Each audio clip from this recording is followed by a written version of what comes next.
Now, notice that in reality, it's not the experience that shapes us. It's the interpretation that shapes us. And we have a key role in choosing that interpretation.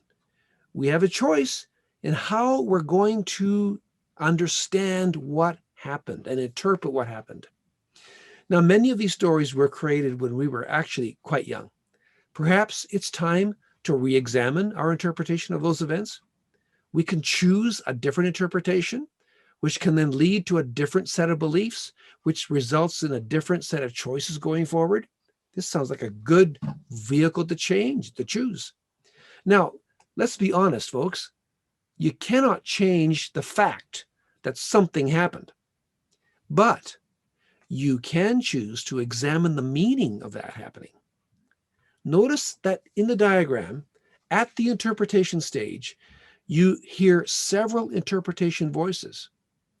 There are other people who will tell you how they think you should think about your experience. The Holy Spirit is also speaking if we're listening to him. And then there's the possibility that the voice of our enemy, Satan himself, is speaking. And part of what we have to do is learn the difference between someone else's opinion, God's gentle speaking, and Satan's shout of accusation.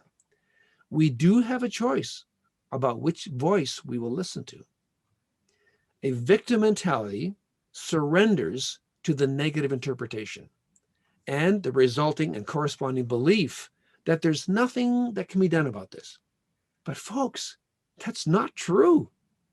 You might need the help of a friend or a counselor, but you have the power to choose a different interpretation, to form a new belief, and to no longer be a victim of past experiences.